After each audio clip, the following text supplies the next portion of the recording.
They were called the 41st Iron Regiment, men forged in fire, shaped by discipline and forgotten by history. In the summer of 1870, they marched into the fog-covered valleys of eastern Prussia, and never returned. No bodies were found. No graves, no survivors, no answers, only silence. And for more than a century, their disappearance became one of Europe's most disturbing military mysteries. But this isn't just the story of soldiers who vanished. It's the story of what they carried with them, their fear, their pride, and the haunting truth that some wars are never meant to be fought. Before you continue this story, make sure to like and subscribe. Because what you're about to hear isn't just a story, it's a heartbeat of those who never returned home, but never stopped fighting. The year was 1870. Europe was changing faster than ever. Empires were expanding, monarchs were desperate to prove their strength, and war had become a political necessity.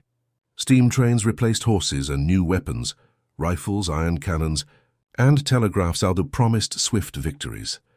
In the middle of this storm stood the Kingdom of Eldoria, a proud but struggling empire wedged between Prussia and France.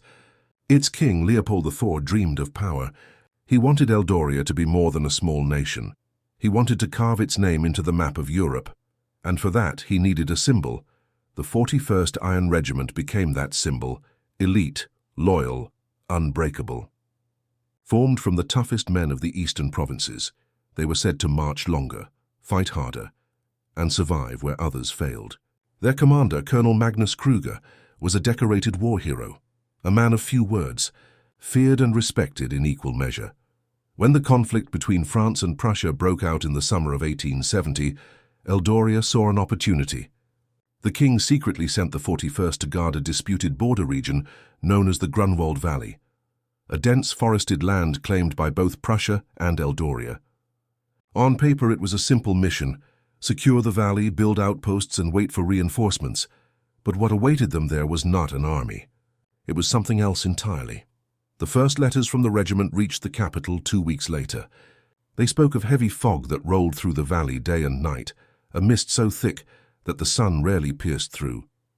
They spoke of silence: no birds, no animals, not even the wind. The men felt watched, even when alone. One soldier wrote, "At night we hear drums in the distance, but there are no other troops here. The fog glows faintly blue sometimes, like lightning far away, but there's no storm. The men don't sleep anymore. We whisper instead of talking. The colonel forbids anyone from speaking of it." But something is wrong here. Then the letters stopped. 3 weeks later, when no report came, the Eldorian government sent scouts to find the regiment. They reached the Grunwald Valley, or what they thought was the valley, but everything was changed. The paths were gone, the markers the regiment had placed were missing, and even the trees looked different. The scouts searched for days. They found remnants: a torn flag, a rusted helmet, a half-burned campfire that hadn't gone cold. But no men, not one. The regiment had vanished completely. Rumors spread like wildfire. Some said the Prussians ambushed them and buried the bodies. Others claimed the valley was cursed, that in ancient times it had been a battlefield where thousands were massacred and their souls never left. The king ordered the story buried. Officially, the 41st was lost in combat. Their families received medals and condolences, nothing more. But behind closed doors, the government panicked. 184 trained soldiers had disappeared without a trace. No blood, no weapons, no signs of struggle. It was as if they'd walked into thin air and years passed. The war ended. Borders shifted. Eldoria survived barely, but the story of the vanished regiment refused to die. In taverns and barracks, old veterans whispered that they could still hear marching in the fog near Grunwald, a rhythmic, steady beat of boots that faded if you tried to follow. By 1887, the legend had become so famous that a historian named Frederick Dorn decided to investigate. Dorn was a rational man and a skeptic. He believed every ghost story had a real explanation. He gathered a small expedition, 2 soldiers, a local guide, and a priest, and entered the valley. The locals warned him not to. They said the valley doesn't keep its guests. But Dorn didn't believe in curses. He believed in evidence. He kept a journal, parts of which survived, now preserved in the Eldorian military archive. The first few entries are calm, scientific, describing weather patterns, soil composition, and landmarks. But as the days go by, the tone shifts. The fog never lifts, he writes on the fourth day. Even by noon, it's like walking inside a cloud. The trees grow unnaturally close together. Our compass spins aimlessly. The men are uneasy. We hear what sounds like whispers in the distance. Could be wind, but the forest is too still for that. By the sixth day, one of his soldiers went missing. By the seventh, the guide refused to go further. By the eighth, Dawn's last entry reads, "We saw them today, like figures in uniform standing among the trees." The fog moved around them like smoke. Their faces were pale, eyes hollow, as if carved from wax. They stood silently watching. One raised his hand in salute, and then they were gone. No one ever found Dawn's expedition. Only his journal, discovered years later near the valley's edge. The government again silenced the story. Officials labeled it myth, but every few decades someone went missing in the same region. Hunters, travelers, soldiers. Always the same fog, always the same disappearance. By the early 1900s, Grunwald Valley was abandoned. Maps stopped marking it. Locals said even the air felt heavier there, like something alive was breathing beneath the soil. But the most chilling account came from 1914, when a small Prussian patrol accidentally crossed into the area at the beginning of World War I. Their commander's diary, recovered later, told of the same unnatural fog and something else. We found a campsite, very old. Uniforms not of our design, rusted rifles half buried in the ground. But the strangest thing, and the fire pit was still warm. As if someone had been here only hours before. The entry ends abruptly. The patrol was never seen again. Today the Grunwald Valley lies deep in restricted territory, fenced off by multiple governments. Satellite scans show strange electromagnetic interference in the area. Compasses fail, radio signals vanish. The official explanation? Unstable geological conditions. But those who've studied the legend for decades believe something different. They believe the 41st Regiment never left the valley, that they march still, caught between time and memory, ghosts of a forgotten war. And if you walk close enough to the border on a cold night, you might still hear it, the faint sound of boots in the mist, marching endlessly toward a home they'll never reach.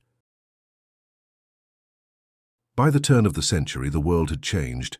Empires fell, new nations rose, and science began to challenge the myths that once shaped men's beliefs. Yet the mystery of the 41st Iron Regiment refused to die. It lingered like a whisper across time, a story no one could explain, a riddle that mocked logic.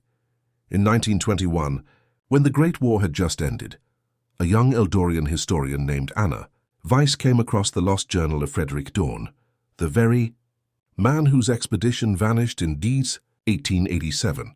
The journal had been rediscovered by railway workers clearing debris near the valley's outskirts. Its pages were damp, the ink faded, but the words still pulsed with fear. Anna was unlike other historians. She wasn't searching for glory or fame. She was searching for truth. Her great-grandfather had served in the 41st Regiment, and his name, like all the others, was carved on a memorial stone in the capital. But Anna never believed he was truly gone. For her, the mystery was personal. In early spring 1922, she assembled a team, a military engineer named Captain Otto Renner, a linguist and archivist Victor Hahn, and an older priest, Father Emil Korner, who had once served in the military chapel. Together, they set out toward the forbidden Grunwald Valley, now a stretch of overgrown wilderness, long erased from official maps. The journey took 3 days on foot. As they approached the valley's rim, Anna described a feeling she later wrote in her notes. It was as if the earth itself breathed. Every step felt heavy, like the ground did not wish to be disturbed.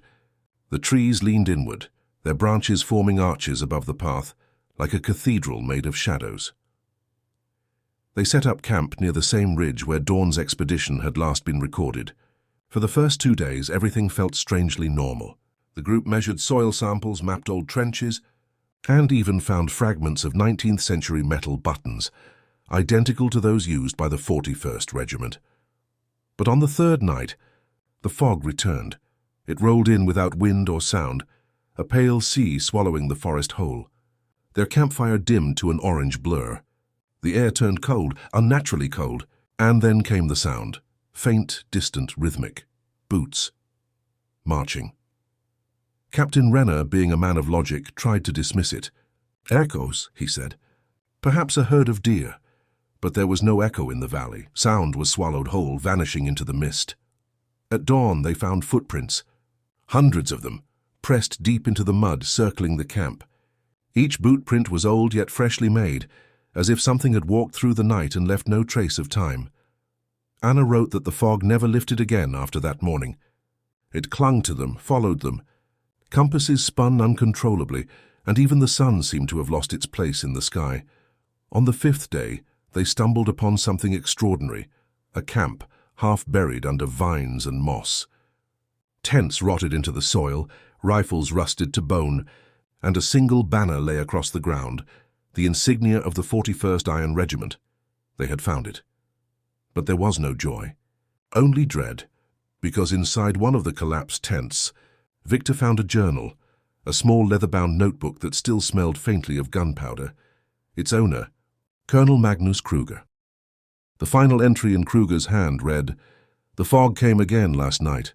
It does not leave now. Men are hearing voices calling their names, voices of mothers, wives, children. Those who follow them vanish into the mist. We cannot leave. We march and march, yet return to the same hill each night. Time is lost here. I fear we have crossed into a place not meant for the living." And below that line the ink trails downward, as if the writer's hand trembled before it stopped. The team was silent for hours. Father Emile whispered prayers under his breath. Captain Renner for the first time looked afraid. That night the fog thickened again. Anna claimed she saw figures in the distance, tall, motionless shapes wearing the same old military coats, their faces hidden by shadow. She called out, and one of them turned. She saw the faint shimmer of a medal, the Iron Cross of Eldoria, and then it was gone. By the 7th day, communication between the group began to break. Victor refused to sleep, muttering about voices whispering his name. Renner accused Anna of fabricating the journal to attract attention. Father Emile warned that the valley was a wound in the world, a place where souls cannot rest. On the 8th night they heard the drums, slow, deep, unmistakably human. Renner loaded his revolver. "We are not alone here," he said. When morning came, Victor was missing. Only his journal remained, a single line scrawled across the page. "They want us to march with them." Anna and the others searched frantically, but found nothing. Their rations were nearly gone, and the valley seemed endless, as if geography itself had shifted. Every turn led back to where they began. Even the stars, when visible, appeared misplaced. Father Emile became ill, coughing blood, his skin pale as the fog. He begged Anna to leave before the veil closes, but she couldn't. Something in her heart refused to abandon the mystery, or the souls trapped within it. On the 10th day, she made one final discovery, a structure hidden deep within the fog, an ancient stone monument, older than any known civilization in the region. It was covered in unfamiliar runes, symbols that predated even the earliest Eldorian scripts. At its base, she found rows of helmets, placed neatly, as if part of some ritual. Each one carried the insignia of the 41st Iron Regiment. And then, she heard it, a whisper, faint, close, and unmistakable. "Anna," she turned, and saw her great-grandfather. He stood among dozens of soldiers, all in full uniform, their faces pale and eyes hollow, yet not lifeless, more like lost reflections. They did not breathe, did not blink. They simply stood, waiting. Her great-grandfather raised a trembling hand in salute, the same gesture Colonel Kruger had described in his journal. "We cannot leave," he whispered. "The march never ends." Anna collapsed, trembling, tears streaming down her face. She reached out, and for a split second felt the cold touch of his hand. Then he was gone. The fog surged upward like a living thing, and darkness swallowed everything. When rescue teams found Anna 2 weeks later, she was barely alive, dehydrated, delirious, and clutching 2 items, Kruger's journal and her own. Her companions were never found. In her final written words before her death in 1923, Anna wrote, "There is a place where time stands still, where war never ends and soldiers march in circles, bound by memory and duty. The valley is not cursed, it is alive, and it feeds on those who cannot forget.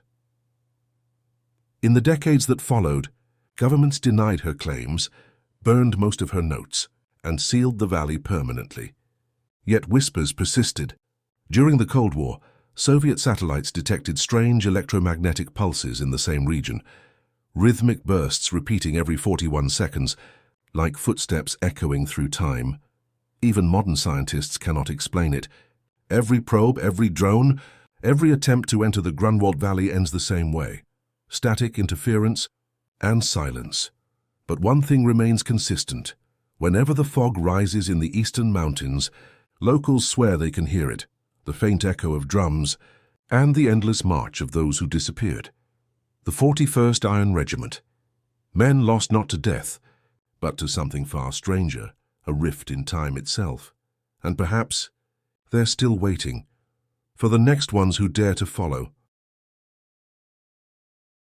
They said the story ended in 1923, that Anna Weiss's death sealed the mystery forever.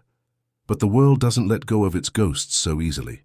It just hides them behind progress, steel and silence. Nearly 50 years later, the Cold War was at its height. Europe had been torn apart and stitched back together by ideologies that promised peace but thrived on fear.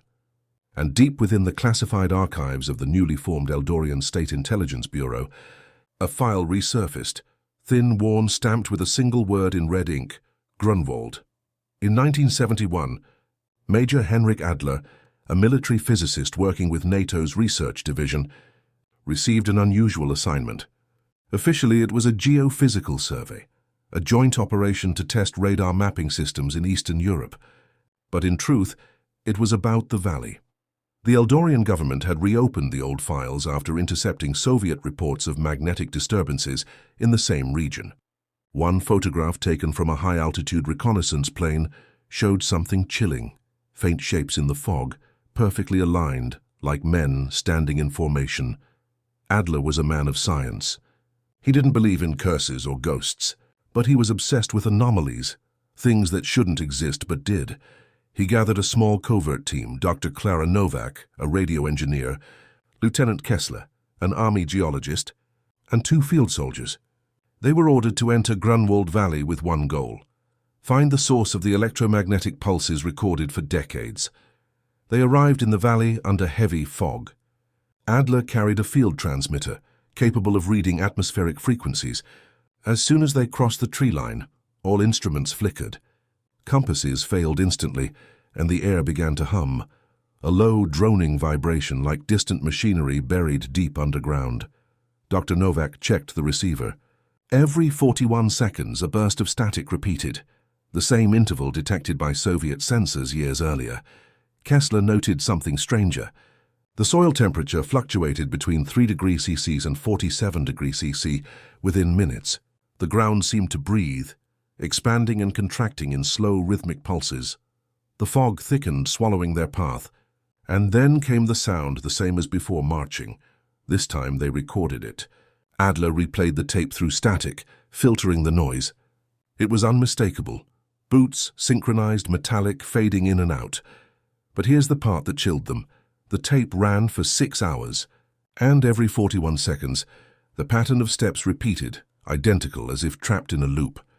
Dr. Novak proposed something radical. She believed the valley was a temporal echo, a rift caused by magnetic fault lines interacting with the iron deposits beneath the ground. When combined with the explosions and artillery from the 1870 campaign, it might have created a temporal feedback, trapping energy, sound, and perhaps even time itself. Adler dismissed it at first, but then Kessler found something in the soil, a rusted rifle perfectly preserved, without a trace of decay. The metal was warm to the touch as though it had just been fired. Moments later, their radio burst alive. A voice crackled through, faint, distorted, but human. "This is Colonel Magnus Kruger. Request reinforcements. Position..." The transmission cut off. The team froze. Kruger had died a century earlier. They triangulated the signal and followed it deeper into the valley. Visibility dropped to almost nothing. The fog seemed alive now, swirling against their movement, closing behind them. At 300 hours, they reached a ridge overlooking a vast open field, and there, through the mist, they saw them. Hundreds of men in old 19th century uniforms, standing in perfect formation. The 41st Iron Regiment. Their faces were pale, blank, unmoving. The fog wove around them like threads of silk. Every 41 seconds they shifted, stepping forward once, then freezing again like a broken film reel repeating endlessly. Adler raised his camera. The lens cracked instantly. Dr. Novak whispered, "They're not here." He turned to her. "Then where are they?" She stared ahead, trembling, stuck between what was and what is. Moments later, the radio screamed with feedback, a high-pitched shriek that sent them reeling. The ground vibrated violently. The air itself seemed to tear apart. Kessler shouted over the noise, "It's a field collapse! The magnetic current is folding." Adler tried to retreat, but the fog solidified, pushing them backward like a wall. Out of nowhere, shapes moved through the mist, not men, but shadows with human outlines, flickering between time frames, sometimes there, sometimes not. They reached out with trembling hands, mouths moving silently. Adler screamed orders, firing his weapon into the void. The sound vanished before the bullets left the barrel. Then everything went dark. 2 weeks later, a NATO search team recovered only one survivor, Dr. Clara Novak. She was found unconscious at the valley's edge, her eyes burned by exposure, her hair streaked white. In her debriefing report, later classified top secret, she described what she saw. They were trapped in the moment of their death, each man reliving the same 41 seconds forever, the last march, the last command. When the fog shifts, so does time. The valley isn't a place. It's a wound, a fracture in the world's memory. She handed over one object, a tape recorder. The audio was faint, layered with static, but beneath it, clear enough to make the blood run cold, was a soldier's voice whispering, "We are the 41st. We await the dawn." The Eldorian and NATO governments buried the incident.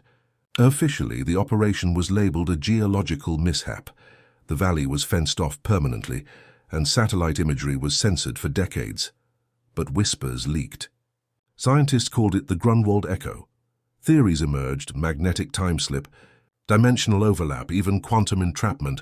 Yet, those who studied the recordings too long reported nightmares of marching through endless fog, hearing their own footsteps behind them. By 1980, all remaining physical evidence, Kruger's journal, Anna's notebook, Novak's tapes, vanished from the archives. Some believe they were destroyed. Others claim they're still locked away beneath Eldoria's military headquarters, sealed under the codename Project 41. Today, Grunwald Valley is no longer on any public map, but satellite photos taken by independent researchers still show the same strange mist lingering there, even in summer. And in 2024, a leaked recording from a private expedition surfaced online for one night before being deleted. In it, a young explorer's voice can be heard whispering, "We're inside. The fog's everywhere. Wait, I see movement. No, that's impossible. They're wearing uniforms, old ones. They're looking right at me." The audio cuts off. The video ends, and the file disappears. Some say the valley is a natural phenomenon, a convergence of magnetic energy and geological fault lines. Others believe it's something far older, a scar in the earth where time collapsed, a place where war never ended, and soldiers never died. But one truth remains certain. Every 41 seconds, the world remembers them. The march continues. The fog breathes. And deep within that valley, the 41st Iron Regiment still waits, not for rescue, not for salvation, but for the order to finally stand down. It began as a whisper on a private forum, a single encrypted post uploaded under an alias, Archivist 41. It contained coordinates, blurred photographs, and a warning written in trembling text. They never left. The fog keeps them alive. Do not go to Grunwald. Within hours, the post vanished, but not before 3 men saw it. They were not soldiers, not scientists, just seekers, obsessed with forgotten wars, missing battalions, and government cover-ups. Their names were Lucas Meyer, a war documentarian, Eric Holt, a drone engineer, and Daniel Ivers, a survivalist who claimed his grandfather served in the old Eldorian army. They met online, united by the same impossible curiosity to find out what happened to the 41st Iron Regiment. For them, the valley wasn't just a story. It was proof that the world still held things it couldn't explain. They reached Eldoria in October 2024 under the guise of a research vlog. The country had changed. Modern skylines, armored trains, a digital empire built over the ashes of forgotten wars. But when they mentioned Grunwald, people turned away. Old locals would cross themselves, whispering the same word again and again: echo. The valley was officially off-limits, marked on satellite databases as a biohazard containment zone. But Lucas had contacts. Through an anonymous data broker, he purchased an outdated topographical map from 1978, the last one to feature the region before it was erased from public record. 3 days later, they drove north toward the Forgotten Mountains. The roads grew narrower, colder. Signs stopped appearing. Even GPS froze on screen, as though the signal itself refused to enter. At 01:24 a.m., they reached the edge of the valley. Fog rolled over the treetops, smooth and slow, glowing faintly under the moonlight. Eric laughed nervously. "It's just weather." But Lucas didn't answer. The air felt heavy, metallic, like breathing in static. They set up camp near the old railway bridge, the same one mentioned in the 1870 war reports. Its structure was half buried, eaten by moss and silence. Lucas turned on the camera. His voice trembled, though he tried to sound confident. "October 9th, 2024. We've entered restricted territory near what used to be Grunwald Valley. If this footage is found, it means we reached it. Or something reached us." Hours passed with nothing but fog and the rhythmic hum of crickets. Then at precisely 03:41 a.m., the drone's sensors glitched. Eric checked the display. The live feed flickered between static and shapes. At first, it looked like silhouettes, hundreds of them. Faint, shifting in lines, he whispered, "That looks like soldiers." The feed died. The next morning, Daniel woke to the sound of faint marching. Not nearby, distant, muffled, like echoes bouncing through the hills. He stepped outside the tent, holding a thermal camera. The landscape was empty, but on the screen, cold blue outlines moved across the field, disappearing into fog. He called out for Lucas and Eric, but his voice felt small in the vast stillness. When they joined him, the sound had stopped. Only the fog remained, stretching endlessly into the forest. Lucas played back the drone footage frame by frame. At timestamp 03:41 Baus, a figure appeared for exactly 1 second, standing at the edge of the mist. The uniform was old, tattered, unmistakably 19th century, and beneath his cap, the man's face was blurred, not by distortion, but by motion. He was turning to look directly at the camera. By noon, their electronic gear started failing. Batteries drained instantly. Watches froze. Compass needles spun without stopping. Eric tried recalibrating his transmitter. The signal bounced back with interference, rhythmic static pulses repeating every 41 seconds. Lucas froze. "It's the same pattern," he said. "The Grunwald echo." The next 24 hours were a blur of malfunctioning gear, panic and confusion. The fog thickened again at night, pressing close against the tents. From inside, they could hear whispers, faint, pleading, sometimes shouting commands in a language that sounded like old Eldorian Germanic. Daniel recorded the voices. When he played them back, they were gone. Only a low hum remained. But every 41 seconds, a single word repeated: "Await." They tried to leave the next morning, but no matter which direction they walked, the terrain folded back into itself, paths repeated, trees looked identical, and their tracks led them back to camp. Lucas whispered, "We're inside the loop." By the third day, the fog began to glow faintly from within, not bright, but alive. They could see shapes walking between the trees now.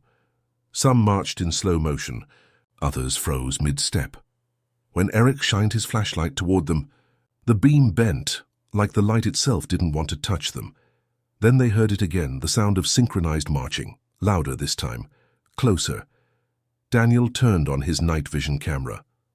Through the green filter, dozens of soldiers appeared. The 41st Iron Regiment, rifles in hand, eyes blank, uniforms untouched by time. They moved in silence, mechanical and eternal. And then, One of them stopped, turned, and spoke. "You shouldn't be here." The voice wasn't heard through ears. It echoed inside their skulls. Eric screamed, dropping the camera. The light died instantly. The fog swallowed them whole. That footage, Mesa, or at least what remained of it, surfaced online briefly 2 weeks later. Viewers described distorted video, warped faces, and sound patterns that made their devices crash. The clip was removed within hours. The accounts were deleted, but a few fragments survived, copied and mirrored by unknown users before the purge. In one still frame, you can see Lucas's terrified face reflected in the lens of a cracked camera. Behind him, a figure in uniform, standing motionless in the fog. Experts called it fake. The Eldorian government denied any connection, but deep web researchers traced the metadata of the file and found something unsettling, a geotag embedded in the code. It read Grunwald Valley, timestamp 03.411 Gus. For the first time in over a century, the march had been recorded again, and if the patterns held true, it meant the cycle wasn't ending. It was expanding. Some say the valley is growing, that each time someone enters, the echo spreads, folding new souls into its loop. Others believe it's a warning that the world's forgotten wars never truly end, because every 41 seconds, something still moves beneath the fog, something that remembers. The footage was wiped from the internet in less than 20 hours, but that was long enough. By the next day, it had already been downloaded, archived and mirrored by private networks and conspiracy forums. The file, renamed, encrypted, and spread under dozens of aliases, couldn't be fully erased anymore. The world had seen something it wasn't supposed to. A voice, a face, and the unmistakable sound of soldiers marching where no living men should be. The Eldorian state issued a statement denying any military connection to fabricated footage circulating online. NATO. Intelligence followed with silence. Not denial, not confirmation, just silence. But someone was watching. In December 2024, a journalist named Elena Voss received an unmarked envelope at her apartment in Prague. Inside, a single flash drive wrapped in black tape. No sender.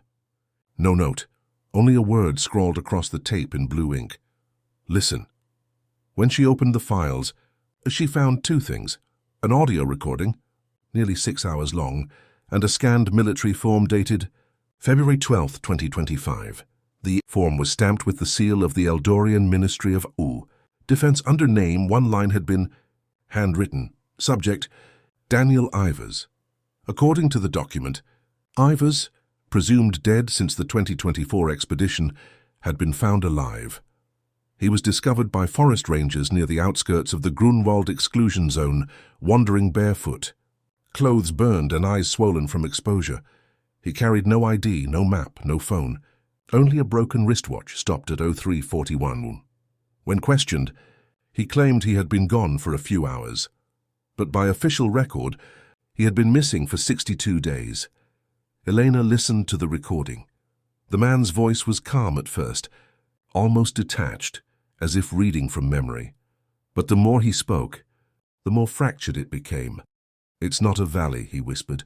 "It's a reflection. You don't go into Grunwald. It pulls you in." He described fog so thick it felt like glass, sound that bent around corners, time that folded like a ribbon. When his team vanished, he ran or thought he did. But every path led him back to the same field, the same ridge, the same soldiers. They were marching in silence, he said. But when I called out, they all stopped. One of them looked at me and I realized it wasn't just a face, it was mine.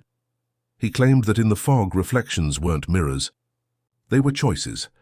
Every man who entered the valley met a version of himself that didn't make it out. And once you saw it, time tried to correct itself, to pull you into its loop. His testimony was recorded in a classified Eldorian facility, codenamed Site 41A, built for experimental debriefings. Medical. Teams noted signs of radiation exposure and magnetic scarring on his nervous system, a condition previously only seen in victims of high-intensity EMP fields, but what terrified them most wasn't his injuries. It was the object he carried. Inside his pocket, They found a metal tag, an identification badge, corroded, scorched, but still legible. The inscription read 41st Iron Regiment, Kruger. Plus, after the recording, Ivers vanished from the facility. No records, no transfer, no body. 3 days later, a fire consumed Site 41A. The official report called it an electrical malfunction, but internal sources told another story, that before the fire, the lights began to flicker every 41 seconds, and security cameras caught moving shapes in the corridors. The building was demolished within a week. Elena kept digging. Her investigation led her through archives, declassified files and restricted channels, until she found a pattern buried in the noise. Every 41 years, reports of strange electromagnetic activity had been documented near the valley. 70, 1911, 1952, 1993, 2024. Each time, a group vanished. Each time the fog returned, and every time, the world looked away. By March 2025, Eleanor had compiled enough evidence to publish, but before she could, her sources began to disappear. One by one, emails bounced back, calls failed, accounts were deleted. Her editor received a warning from the ministry: do not pursue Project 41.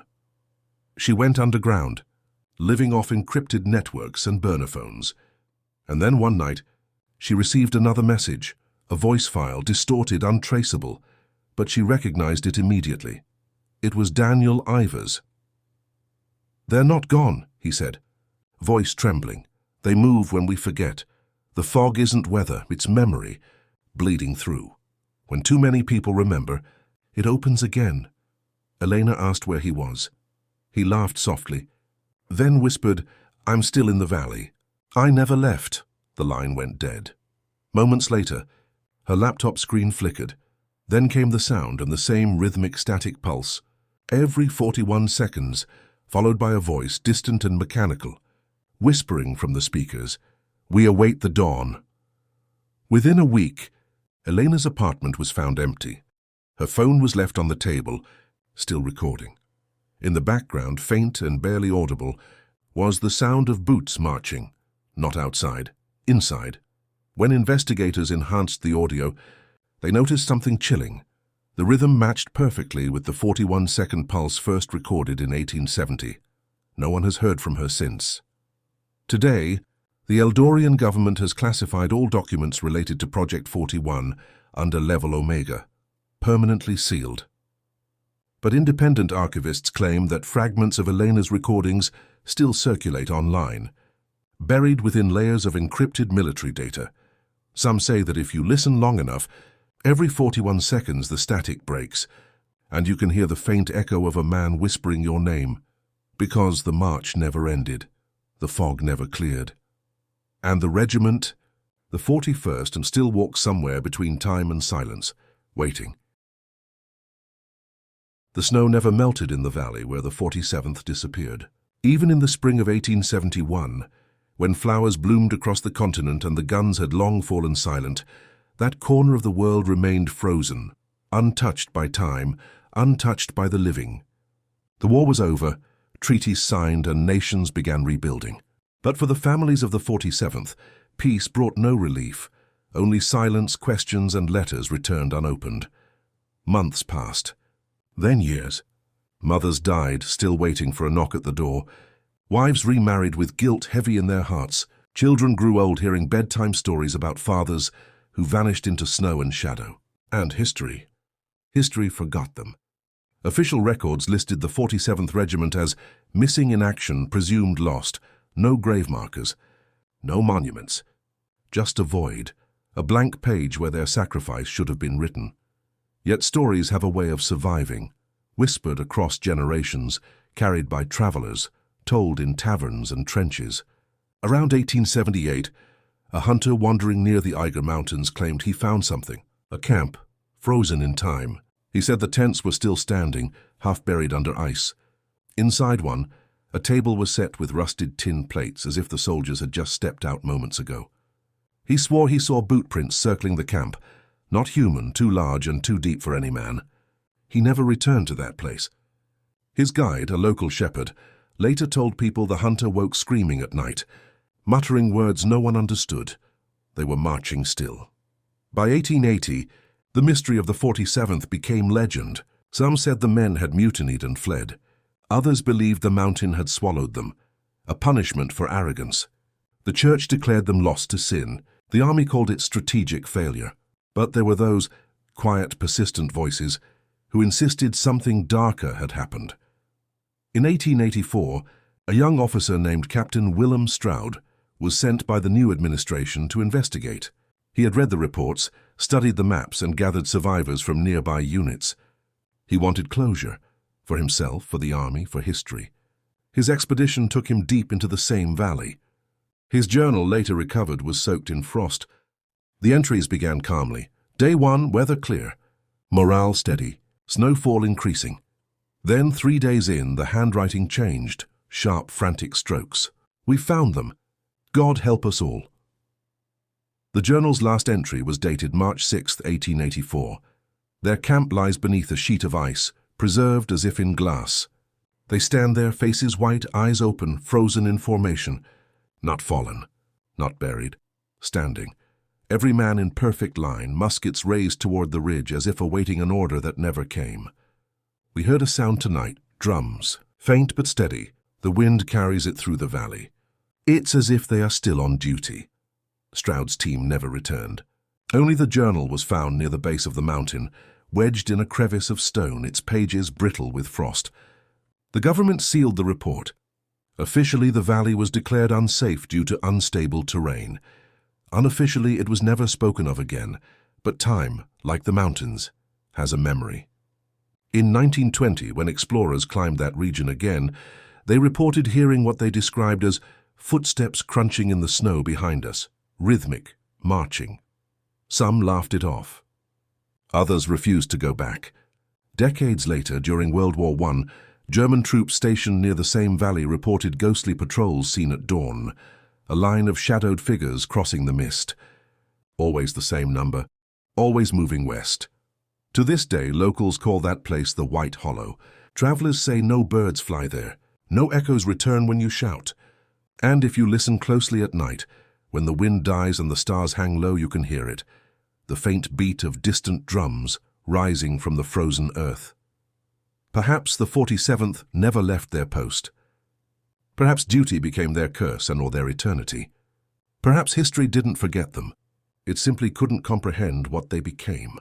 The snow still falls on that silent valley. Beneath it, under layers of ice and time, stand the men of the 47th, eyes open, rifles ready, forever waiting for an order that will never come. Because some regiments never die. They just disappear. Some stories end in silence, but the echo of their courage never fades. If you felt their sacrifice, then don't forget to honor them with a like, a share, and your respect.